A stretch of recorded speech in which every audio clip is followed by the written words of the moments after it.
Assalamualaikum warahmatullahi wabarakatuh. Salam sejahtera buat kita semua. Senang sekali pagi ini saya bisa menyapa Bapak dan Ibu untuk berbagi ilmu tentang DNA darah.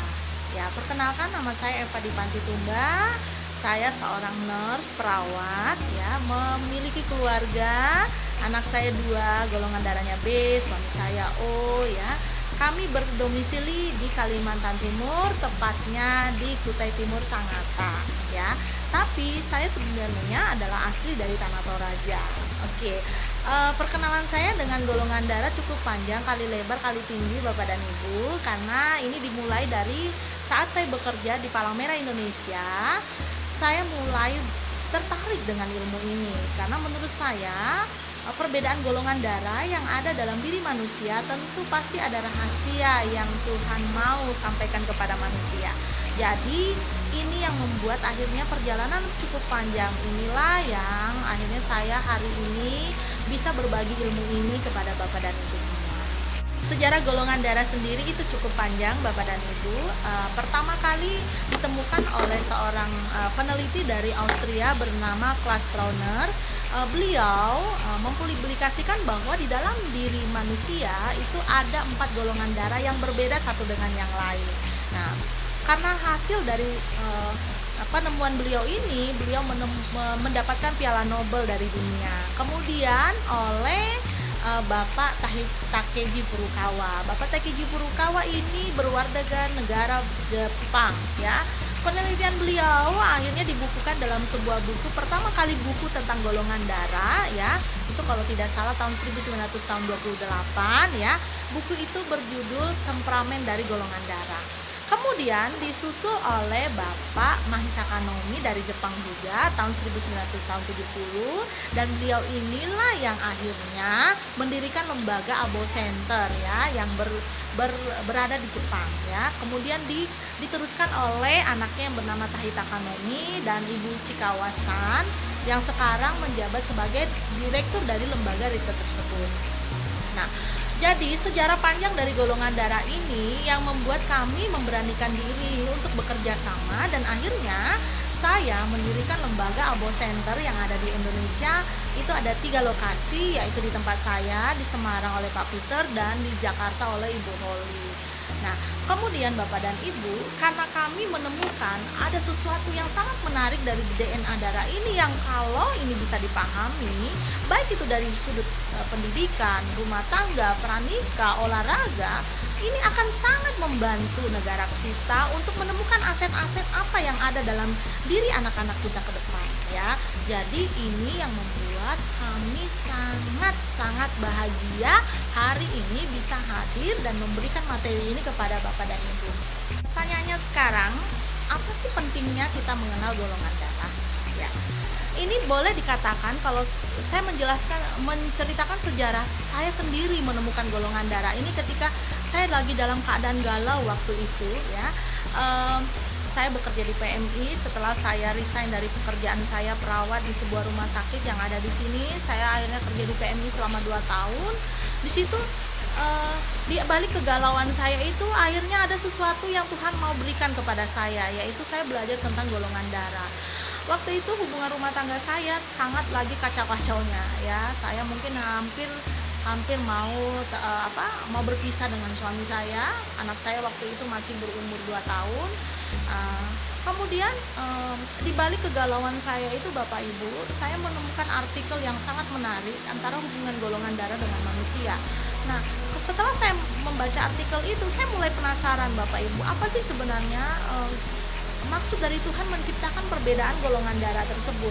Jadi saya mulai mencari referensi, mencari buku, kemudian setiap pasien ada datang, saya mulai mencatat karakter dan gaya-gaya mereka, saya sesuaikan dengan apa yang sudah saya baca. Dan akhirnya saya menemukan bahwa ada sesuatu yang menarik dalam diri setiap manusia dari DNA darah ini.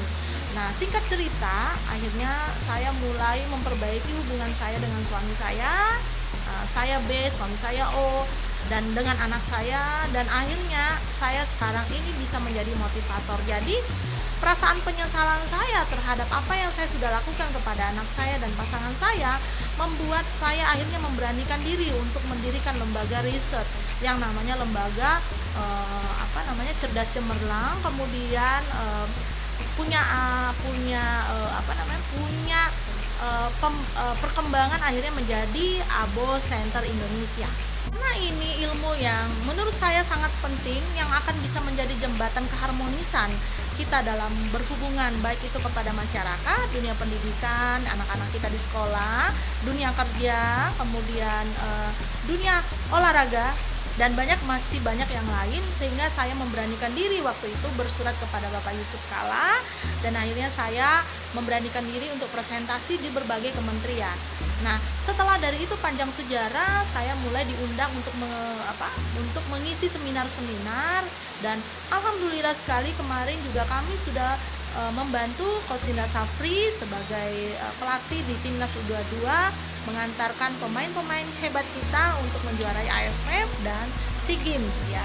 SEA Games bisa masuk di final saat itu. Jadi Coach Indra waktu itu sangat apresiasi sekali bahwa ternyata ilmu ini sangat penting ya.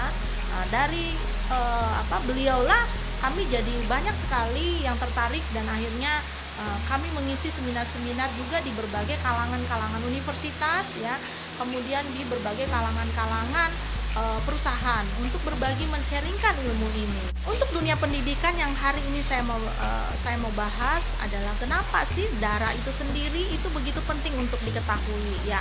Seperti kita ketahui bahwa tubuh manusia ini terdiri dari darah dan air. Komponen ini tidak bisa dipisahkan satu dengan yang lain. Ini seperti botol ketemu tutupnya ya. Jadi darah dan air ini adalah nyawa dalam diri manusia. Manusia tidak akan mungkin bisa hidup kalau nggak punya darah. Ya, jadi darah ini adalah sesuatu yang sangat alami dalam diri manusia. Kalau kita bicara tentang DNA darah, berarti kita bicara tentang fitrah.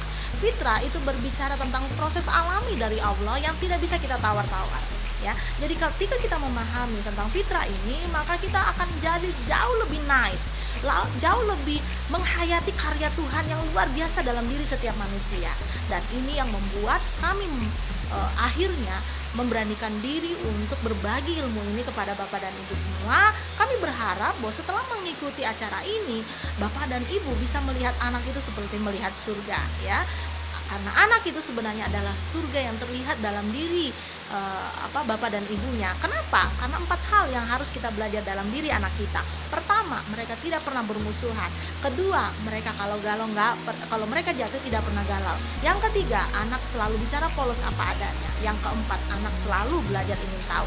4 dasar ini ketika kita bisa mengaplikasikan itu dalam diri orang dewasa, maka surga kita itulah dalam diri anak-anak kita. Jadi berbicara tentang DNA darah ini berbicara tentang fitrah ya, fitrah yang diberikan Allah dalam diri setiap manusia. Dari pertama golongan darah O ya. O itu adalah golongan darah yang pertama diciptakan Tuhan. Dimulai dari peradaban pertama. Peradaban pertama manusia tidak semodern ini Bapak Ibu ya. Peradaban pertama manusia itu dimulai dari hutan ya. Jadi message dari peradaban pertama itu adalah kita diajarkan untuk tidak sombong, karena kita semua ini berasal dari hutan, tapi bukan orang hutan ya.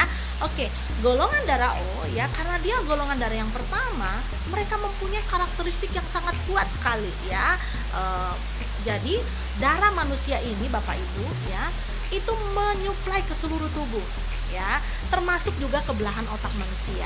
Jadi kalau untuk golongan darah O itu lebih dominan. Kalau kita bicara dominan bukan berarti yang sebelah kiri itu tidak digerakkan, tetapi yang lebih dominan ya. Jadi darah ini menyuplai ke seluruh tubuh kita, termasuk di belahan otak kita ya. Nah, golongan darah O itu lebih dominan itu ke belahan otak kanan ya. Jadi orang dengan belahan otak kanan yang dominan itu ketika ada masalah dia akan merespon, bergerak dulu baru dia berpikir ya. Sekali lagi saya katakan, dia merespon, bergerak dulu baru dia berpikir ya. Jadi material darah manusia ini yang boleh saya katakan ketika kita lihat di permukaan ya, itu ada namanya antigen ya. Antigen ini seperti kayak dia listrik ya. Jadi antigen yang ada dalam darah yang membedakan golongan darah satu dengan yang lain itu seperti listrik yang akan menangkap sinyal-sinyal yang akan masuk ke belahan otak manusia ya, yang akan merespon ya, merespon dan bagaimana cara dia mengeksekusi. Jadi sekalipun dengan instruksi yang sama, tapi setiap golongan darah itu mengerjakannya berbeda, ya. Maka ini sangat penting untuk dipahami oleh guru, supaya guru dalam mengajar awet muda, supaya rumah tangga juga harmonis, ya. Hubungan anak dengan suami, hubungan suami dengan anak itu jauh lebih chemistry-nya dapet, Bapak Ibu, ya. Jadi golongan darah O itu lebih ke belahan otak kanan, ya. Itu sebabnya ketika kami berbicara ini kepada Coach Indah Safri, beliau sangat senang, ya, karena oh begitu ya Bu Eva, ya, ternyata kalau ada bola datang setiap golongan darah itu mengekspresikannya itu beda, ya, saya bilang. Jadi kalau orang golongan darah O ketika ada bola datang, maka dia, ya, respon dari antena gen dari darahnya ini, dia akan maju ke depan, ya. Kemudian setelah dia maju, dia bergerak, baru dia berpikir, ya. Jadi anak-anak kita yang bergolongan darah O juga seperti itu, Bapak Ibu, ya. Jadi kalau ada informasi yang masuk, dia bergerak dulu. Itu sebabnya supaya maksimal taraf pembelajaran anak golongan darah O, Bapak dan Ibu harus mendampingi dia, ya, karena O ini sangat menyerap cepat, tetapi kalau dia tidak praktek maka dia akan cepat lupa.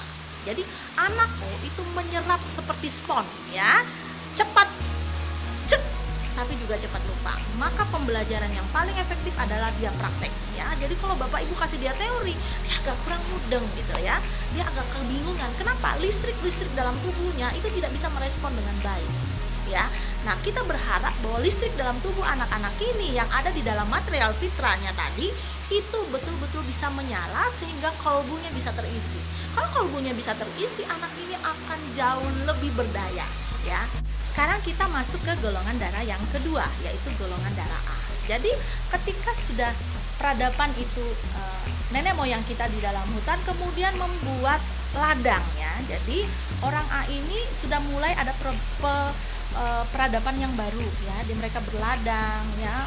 Mereka menggali tanah, kemudian mereka bercocok tanam, ya. Sehingga orang-orang golongan darah A itu mempunyai jiwa yang sangat melayani, ya. Mereka sangat tenang, ya. Jadi kenapa seperti itu? Karena golongan darah A ini lebih dominan di belahan otak kiri, ya. Orang dengan belahan otak kiri tentu ketika ada bola datang dia akan merespon, menunggu, mengamati, mengobservasi. Kemudian sambil dia menunggu, dia akan berpikir gimana cara yang terbaik untuk saya bisa membawa bola, ya. Maka Bapak Ibu bisa bayangkan kalau misalnya si O yang tadi yang saya jelaskan dari awal, dia jadi penjaga gawang, ya. Tentu dia tidak akan bisa maksimal seperti golongan darah A yang menjaga gawang, ya. Nah, itu pun juga terjadi dalam pembelajaran kita di kelas. Ketika anak A, Bunda memberikan tugas, ya. Karena dia lebih di belahan otak kiri, tentu dia mesti ada data dulu baru dia bisa mengerjakan, ya. Jadi anak A ini akan berpikir dulu baru dia bisa mengeksekusi. Dalam proses itu Bunda mesti bisa menjelaskan secara runut, ya. Mesti memberikan contoh. Nah, ketika Bunda bisa memberikan runut contoh, maka anak-anak kita yang bergolongan darah A ini akan mempunyai kekuatan yang sangat luar biasa, Bapak Ibu, ya. Jadi kalau Bunda tidak mempunyai contoh, tidak mempunyai cara yang sistematis, dia akan kebingungan. Sehingga kadang-kadang guru akan menganggap bahwa anak ini lelet, lemot, ya, tidak bisa tahu apa-apa, dan akhirnya anak tidak mau sekolah, ya. Karena apa? Karena gurunya tidak memahami antena gen, ya, material dasar fitrah tadi yang akan direspon oleh anak-anak kita ketika pembelajaran itu diberikan kepada dia. Yang ketiga, anak dengan golongan darah B. Jadi golongan darah yang terakhir adalah kami sudah menjelaskan karakteristik